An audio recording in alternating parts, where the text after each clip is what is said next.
Hello मेरे प्यारे बच्चों, welcome to the last coaching. कैसे हैं मेरे सारे के सारे बच्चे? बच्चों, आज की जो वीडियो है वो अर्थशास्त्र की वीडियो है क्लास 12th वाले बच्चों के लिए, यूपी बोर्ड जो हिंदी मीडियम से हैं। पार्ट 1 इस वीडियो का है, जिसका हमारा आज का जो टॉपिक है वो है अर्थशास्त्र का परिचय। तो अर्थशास्त्र का परिचय हम करते हैं। तो अर्थशास्त्र का बच्चों परिचय करने से पहले कुछ महत्वपूर्ण बातें हैं जो मैं आपको समझा देता हूँ। सबसे पहले हम जानते हैं कि जो हमारी क्रियाएं होती हैं, हम जिनका अध्ययन अर्थशास्त्र के अंतर्गत करते हैं, वो कौन कौन सी क्रियाएं होती हैं। तो बच्चों, सबसे पहले मेरे साथ हेडिंग डालिएगा, नंबर 1 पॉइंट डाल के, जिसमें सबसे पहले डालिएगा आर्थिक क्रिया।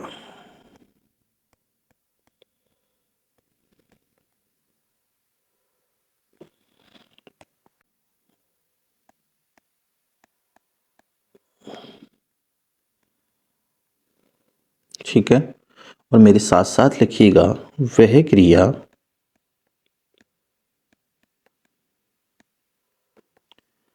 जिसका संबंध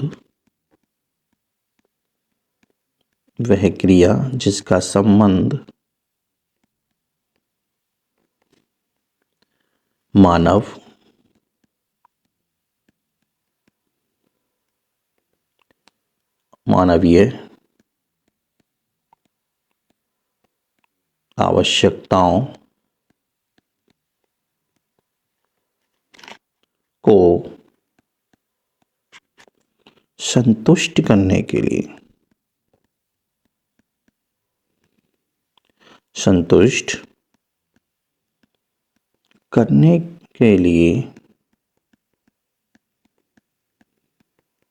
सीमित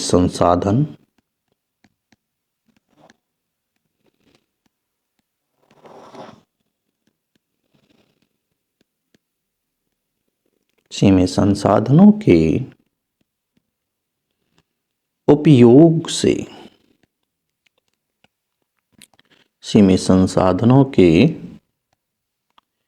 उपयोग से होता है।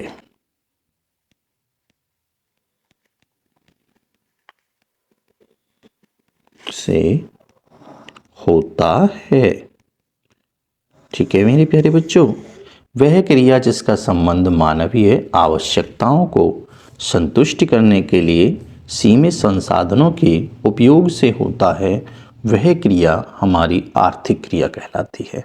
ठीक है बच्चे, अब हम बात करते हैं आर्थिक क्रियाओं के प्रकार के बारे में। तो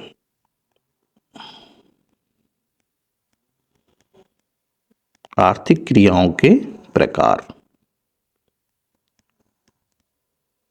अब सर, आर्थिक क्रियाओं के जो प्रकार हैं वो हमारे कितने होते हैं? तो आर्थिक क्रियाओं को हम मुख्य रूप से निम्न प्रकार से मानते हैं। सबसे पहला जो हमारा प्रकार है वो है उपभोग। क्या? उपभोग। उसके बाद उत्पादन, उसके बाद विनिमय, और उसके बाद मेरे बच्चे अगला आता है हमारा निवेश।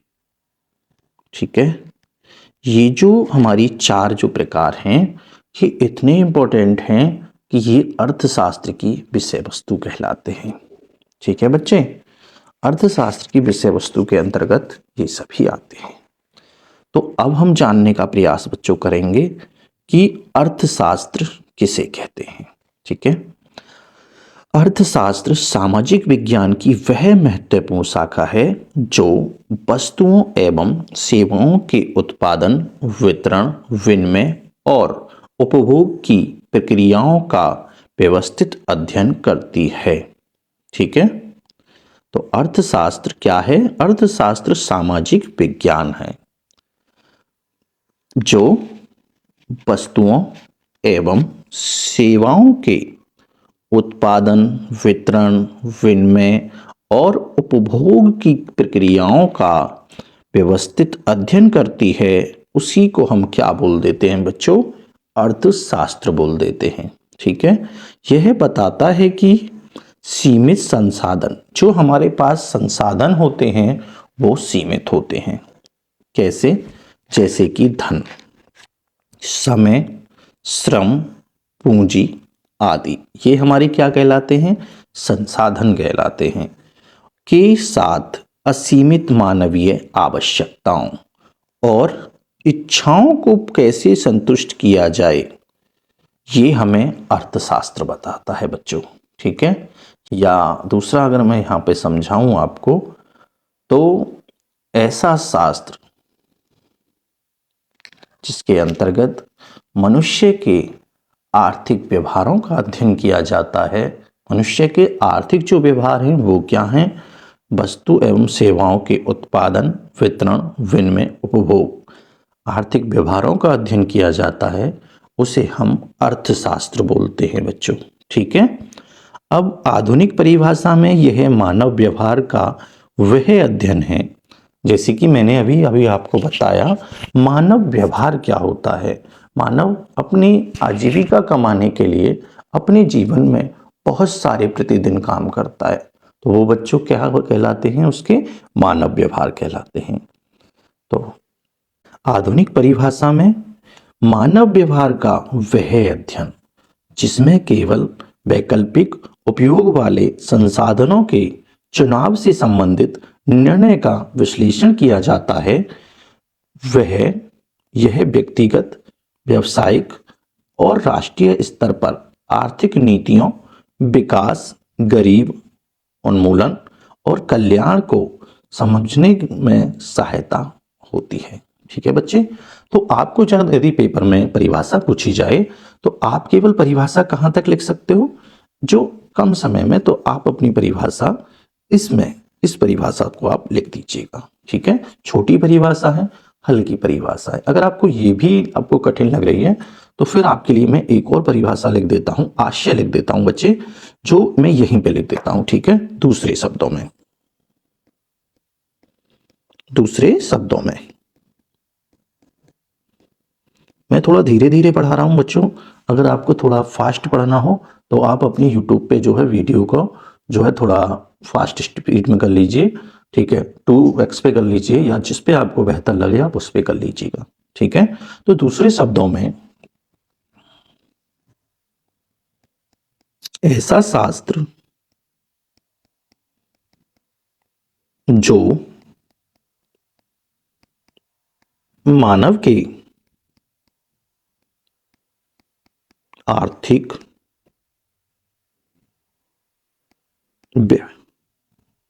व्यवहारों का अध्ययन करता है,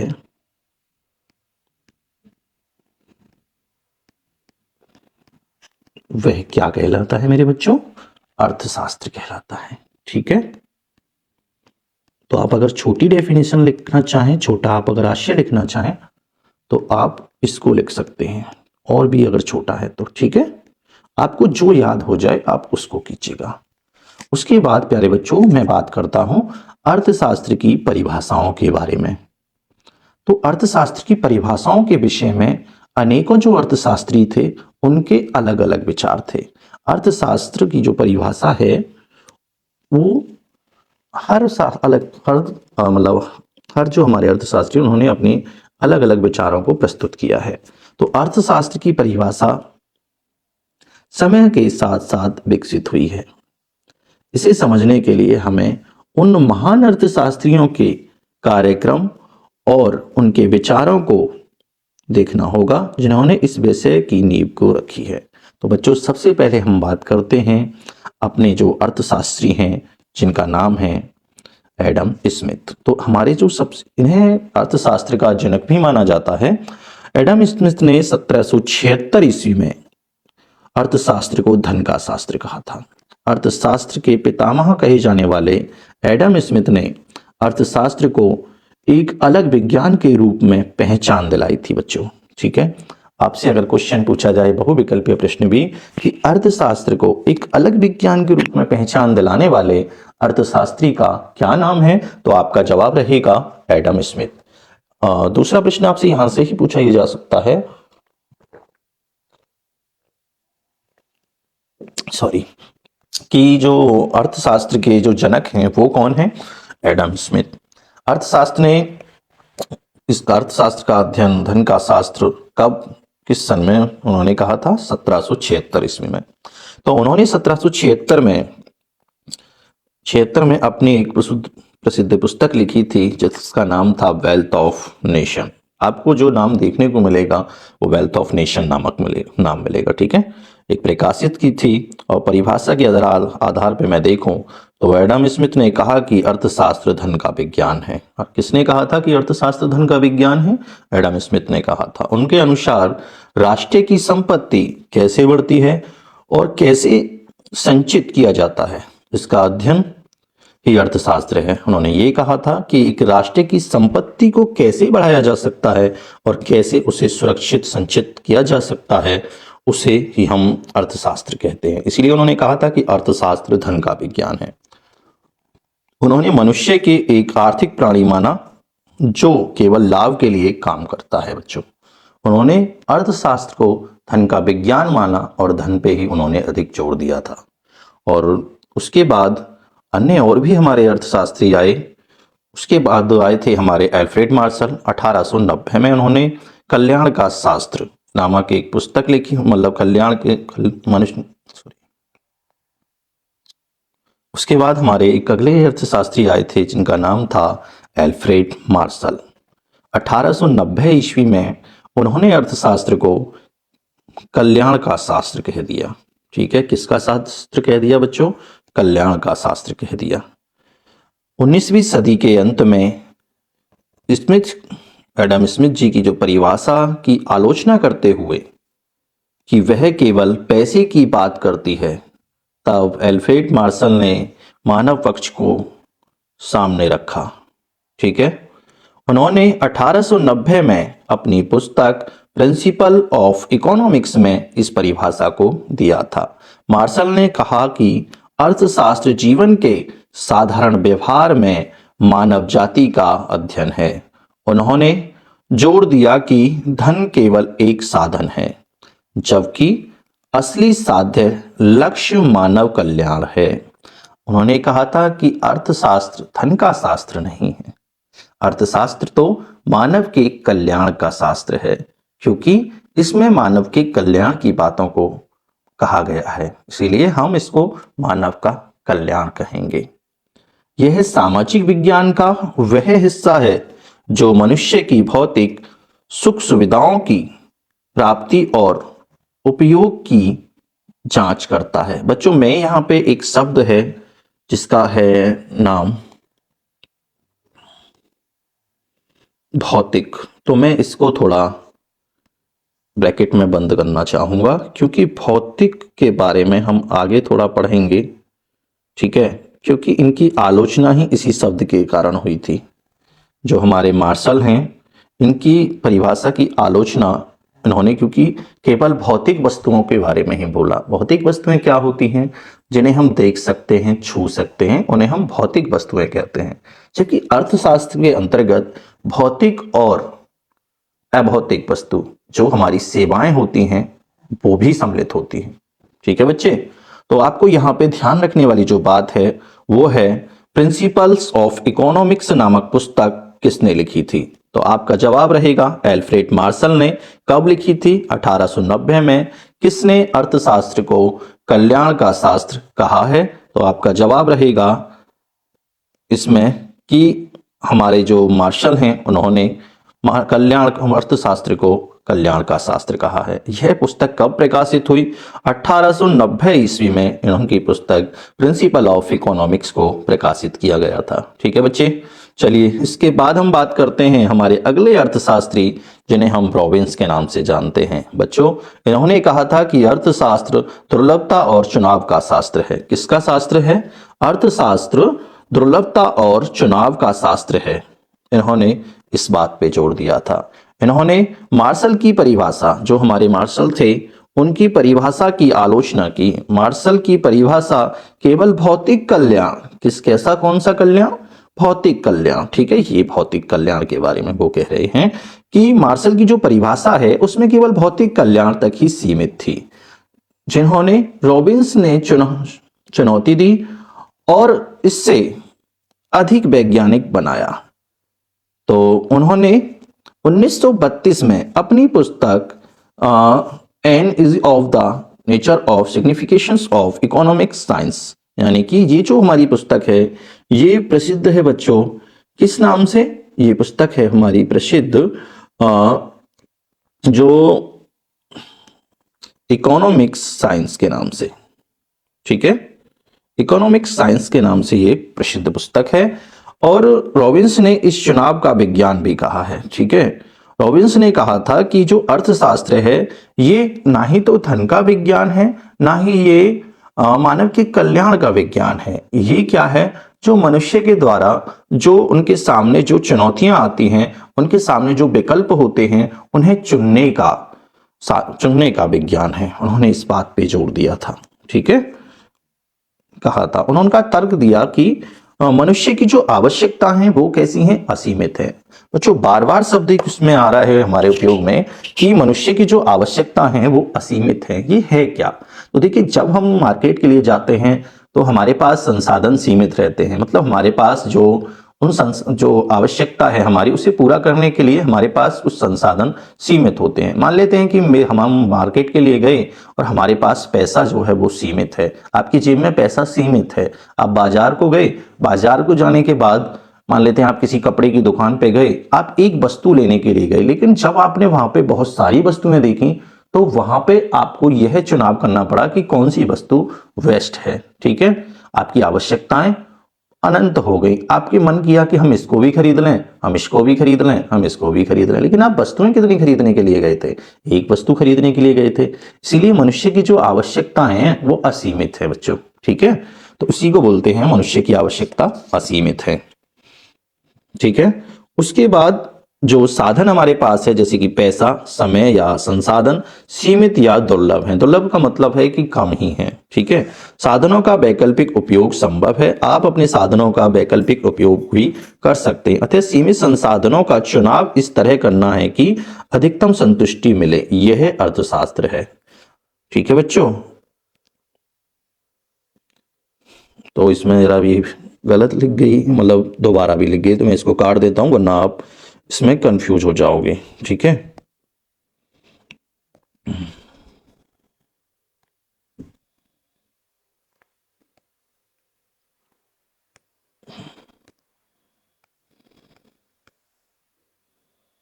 इसको मत लिखिएगा क्योंकि ये एक ही लाइन है।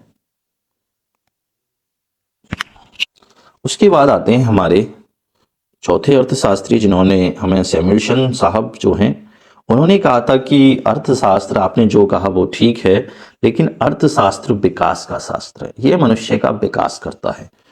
उन्होंने विकास संबंधित परिभाषा दी और उन्होंने विकास पे ही अधिक जोर दिया। ठीक है, आधुनिक युग में अर्थशास्त्र की गतिशील बनाने का जो श्रेय जाता है वो हमारे सैमुअल्सन साहब को जाता है। ठीक है, उन्होंने अपनी पुस्तक इकोनॉमिक्स 1948 ईस्वी में उन्होंने एक पुस्तक प्रकाशित की थी जो इकोनॉमिक्स नाम से थी और के माध्यम से नए विचार रखे। उन्होंने रॉबिन्स की दुर्लभता वाली बात को स्वीकार किया, लेकिन उसमें समय का तत्व जोड़ दिया। उन्होंने कहा अर्थशास्त्र इस बात का अध्ययन है कि लोग और समाज किस तरह मुद्रा के प्रयोग से या उसके बिना दुर्लभ संसाधनों का उपयोग वस्तु के उत्पादन और समाज में वितरण के लिए करते हैं ताकि वर्तमान और भविष्य दोनों सुरक्षित रह सकें। उन्होंने मनुष्य के विकास, भविष्य को ध्यान में रखते हुए मनुष्य के जो विकास को ध्यान में रखा और उन्होंने इस प्रकार की परिभाषा दी। ठीक है, तो हमने आज जान लिया कि अर्थशास्त्र किसे कहते हैं, अर्थशास्त्र की परिभाषा क्या है, हमने इन सारी बातों को बच्चों जान लिया। मैंने अब आपको शॉर्ट नोट्स के रूप में, ठीक है, शॉर्ट नोट्स के रूप में मैंने आपको कुछ ये एक टेबल प्रोवाइड करा रहा हूं जिसमें 1776 ईस्वी में एडम स्मिथ ने धन संबंधित परिभाषा दी थी। ठीक है, 1890 ईस्वी में अल्फ्रेड मार्शल जी ने कल्याण संबंधित परिभाषा दी थी। 1932 ईस्वी में रॉबिन्स ने दुर्लभता को अर्थशास्त्र का मतलब दुर्लभ संसाधनों के बारे में एक परिभाषा दी थी। 1948 ईस्वी में सैमुअल्सन साहब ने विकास संबंधित परिभाषा दी थी। तो बच्चों ये जो हमारे कुछ परिभाषाएं हैं, कब प्रकाशित हुई, कब बुक्स को प्रकाशित किया, कौन सी पुस्तक में इन्होंने लेखा जोखा किया, इन सारी बातों के बारे में जो है हमसे एग्जाम में प्रश्न बच्चों पूछ लिए जाते हैं, जिससे कि हमारे कुछ नंबर्स होते हैं जो नहीं हम ध्यान देते हैं तो कट जाते हैं। तो इसलिए आपको ध्यान रखना है कि आपकी जो परिभाषा है वो वैसे तो मैंने अच्छे रूप से प्रदर्शित की हैं, आप अपनी नोटबुक में इनको अंकित कर लीजिएगा, जिससे कि आपको रिवीजन में फायदा मिल जाए।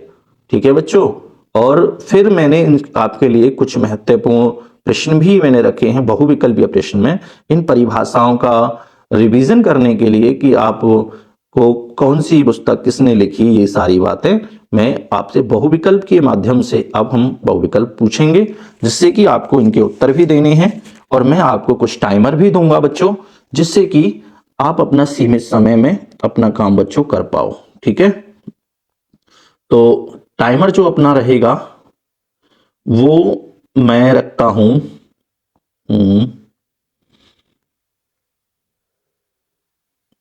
15 सेकंड का। ठीक है, तो 15 सेकंड में आपको उसका उत्तर देना है और उसके बाद फिर मैं सही उत्तर को बताते हुए आपको अगला प्रश्न के बारे में पूछता रहूंगा। ठीक है, तो हमारा बच्चों सबसे जो पहला हमारा बहुविकल्पीय प्रश्न है जो हमने अभी आपको पढ़ाया, उसमें से ही बहुविकल्पीय प्रश्न है, क्योंकि छोटे छोटे पॉइंटों के साथ आप इसका रिवीजन कर सकते हो। ठीक है, तो सबसे जो पहला हमारा प्रश्न है वो है कि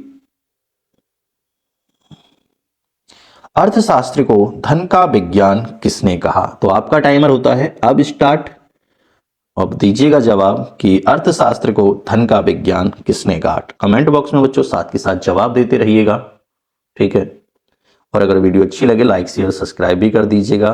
अपने जो सहेलियां हैं उनके पास, अपने जो फ्रेंड हैं उनके पास आप शेयर कर दीजिएगा, जिससे कि वो भी इस वीडियो का फायदा उठा पाए। अपने सगे संबंधियों के पास भी शेयर कर दीजिएगा बच्चों।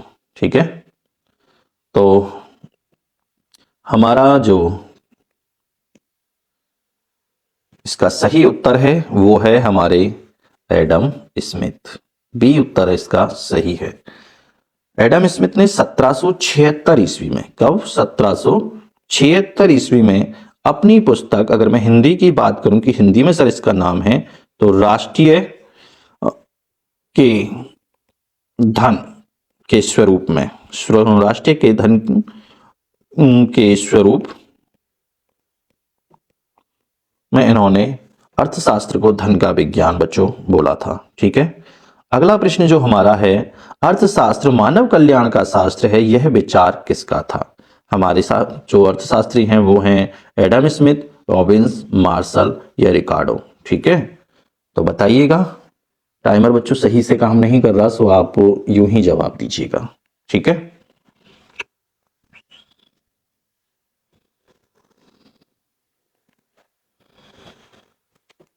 तो इसका जवाब है बच्चों हमारा सी ऑप्शन। जो मार्शल ने धन की तुलना में मनुष्य के कल्याण को अधिक महत्व दिया था और इसी जीवन के साधारण व्यवसाय का अध्ययन बताया जाता है। ठीक है, मानव कल्याण का शास्त्र किसने कहा था, मार्शल ने कहा था। ठीक है, उसके बाद अगला प्रश्न आता है हमारा कि जो हमारे रॉबिन्स की परिभाषा किस दृष्टिकोण पर आधारित है। जो हमारे रॉबिन्स हैं उनकी परिभाषा किस दृष्टिकोण पर आधारित है। तो आपका जवाब है ऑप्शन नंबर सी, दुर्लभता केंद्रित। उन्होंने दुर्लभता मतलब संसाधनों की दुर्लभता पर बात की और उन्होंने कहा था कि अर्थशास्त्र दुर्लभ संसाधनों का शास्त्र है। ठीक है, अगला प्रश्न आता है हमारा, अर्थशास्त्र की विकास केंद्रित परिभाषा किसके द्वारा दी गई।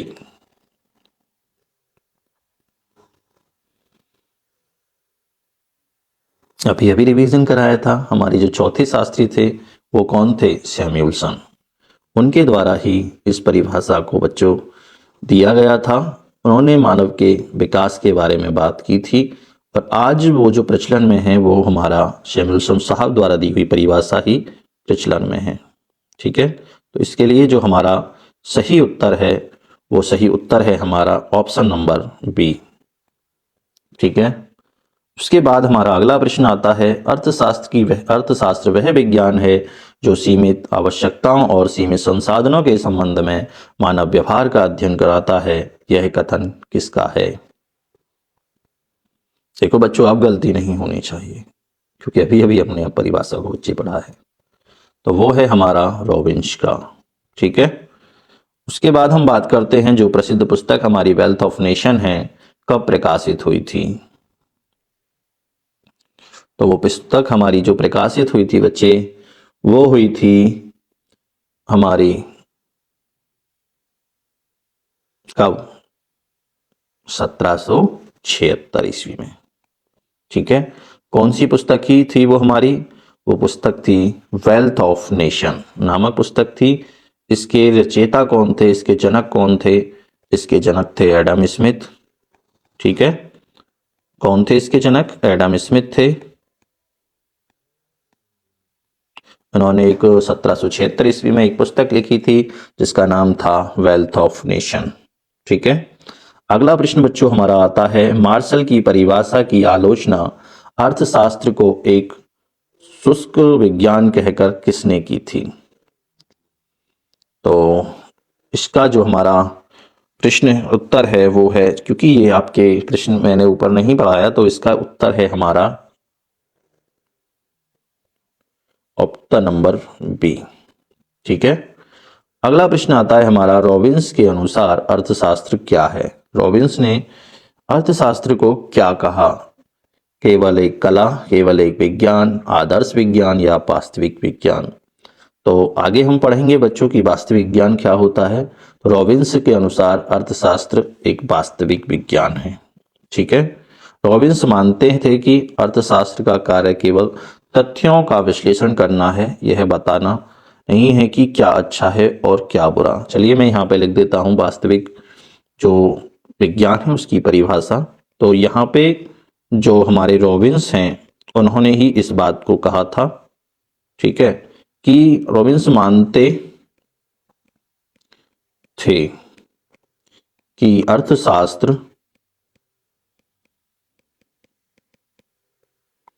का कार्य केवल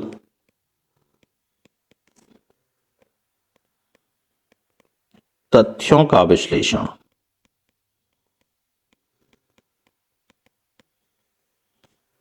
करना है, यह बताना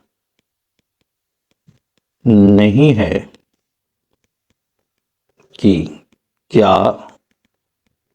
अच्छा है और क्या बुरा। ठीक है बच्चे, ये वास्तविक विज्ञान है। उसके बाद हम बात करते हैं अगला कि किस अर्थशास्त्री ने आवश्यकता विहीनता का सिद्धांत दिया था? तो किसने कहा था कि जो अर्थशास्त्री ने कि आवश्यकता विहीनता का सिद्धांत किस अर्थशास्त्री ने दिया था? तो वो थे हमारे जेके मेहता साहब। ठीक है, इन्होंने ही भारतीय अर्थशास्त्री जेके मेहता ने कहा कि वास्तविक सुख आवश्यकताओं को बढ़ाने में नहीं बल्कि उन्हें कम करने में होता है। ठीक है, तो इन्होंने इस बात का परिभाषित किया था। अगला जो हमारा प्रश्न है वो है, मार्शल ने अपनी पुस्तक प्रिंसिपल ऑफ इकोनॉमिक्स किस वर्ष में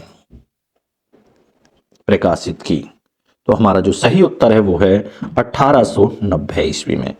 इस पुस्तक में मार्शल ने अर्थशास्त्र को कल्याण के विज्ञान के रूप में स्थापित किया था 1890 ईस्वी में। उसके बाद हमारा जो अगला प्रश्न बच्चों आता है वो आता है, दुर्लभता की समस्या का मुख्य कारण क्या है? दुर्लभता की जो समस्या उत्पन्न होती है उसका मुख्य कारण क्या है? साधनों के वैकल्पिक प्रयोग। तो इसमें साधनों के जो वैकल्पिक प्रयोग होते हैं उसी के कारण दुर्लभता की समस्या उत्पन्न होती है।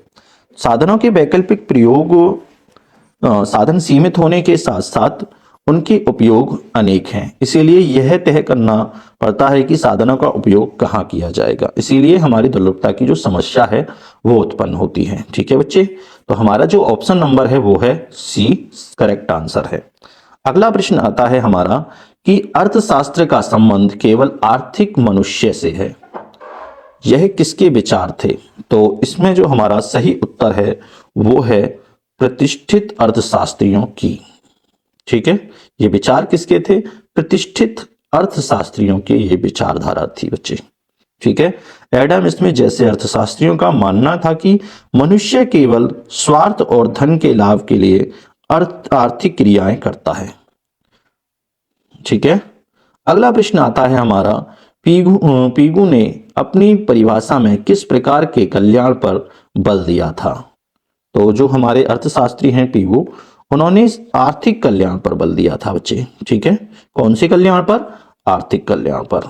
अगला प्रश्न हमारा आता है रॉबिन्स की पुस्तक जो हमारी थी इकोनॉमिक साइंस की, यानी कि natures and significations of economic science, कब प्रकाशित हुई थी? तो वो प्रकाशित हुई थी बच्चे 1932 ईस्वी में। ठीक है, उसके आप वीडियो को पोस्ट कर लीजिएगा तब आंसर दीजिएगा। ठीक है, जो आपने ऊपर जो मैंने आपको डेफिनेशंस दी हैं या जो मैंने समझा है आपको, वो सारी उसी से ये सारे क्वेश्चंस हैं। ठीक है, उसके बाद हम बात करते हैं साधनों की दुर्लभता से क्या तात्पर्य है। साधन शून्य है, साधन मांग की तुलना में कम है, साधन बहुत महंगे हैं, या साधन बेकार हैं। तो हमारा यहाँ पे जो सही प्रश्न है वो है, सही उत्तर जो है साधन मांग की तुलना में कम है, ये हमारा सही इसका उत्तर है। उसके बाद अर्थशास्त्र को चयन का विज्ञान किसने कहा था?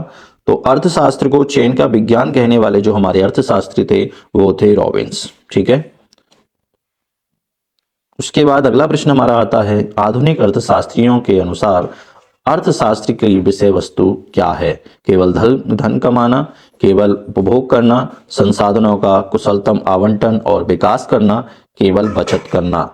तो हमारा जो सही उत्तर है वो है संसाधनों का कुशलतम आवंटन और विकास करना। उसके बाद हम बात करते हैं अगला प्रश्न, इकोनोमिया शब्द का क्या अर्थ है? तो इसका अर्थ है गृह प्रबंध। ठीक है, क्योंकि अर्थशास्त्र जो हमारा शब्द लिया गया है वो इसी शब्द से लिया गया है। उसके बाद अगला प्रश्न आता है हमारा कि किस अर्थशास्त्री ने अर्थशास्त्र को आदर्श विज्ञान माना है? तो वो हैं हमारे मार्शल और पीगू साहब, इन्होंने ही जो है अर्थशास्त्र को आदर्श विज्ञान माना है। उससे अगला प्रश्न हमारा जो अंतिम प्रश्न रहने वाला है, अर्थशास्त्र की परिभाषा को कितने मुख्य वर्गों में बांटा जा सकता है? तो ये है बच्चों आपके लिए HW। इसका जवाब आप कमेंट बॉक्स में दीजिएगा, जिससे कि आपको आगे और भी वीडियो मिलेंगी बच्चों। इसका जवाब भी मैं अगली वीडियो में दूंगा। अगर आपको वीडियो अच्छी लगे तो लाइक, शेयर, सब्सक्राइब, अपने दोस्तों का ये वीडियो को आप भेज दीजिएगा, जिससे कि वो भी अपना छोटे छोटे पार्ट्स में रिवीजन कर पाएं। ठीक है, कल का जो हमारी वीडियो आएगी वो कल शाम को 7 बजे आएगी बच्चों। ठीक है, शाम को 7 बजे, क्योंकि सभी बच्चे फ्री भी हो जाते हैं। कुछ बच्चों का कहना है कि सर हमें मोबाइल नहीं मिल पाता है, तो शाम को पापा आ जाते हैं, मोबाइल आपको मिल जाएगा। तो अगर वीडियो अच्छी लगे तो भाई शेयर भी कर देना, अपने व्हाट्सएप स्टेटस पे लगा लेना, जिससे और भी बच्चों को मिल पाए और भी वीडियो को देख पाए। ठीक है, thank you so much video देखने के लिए।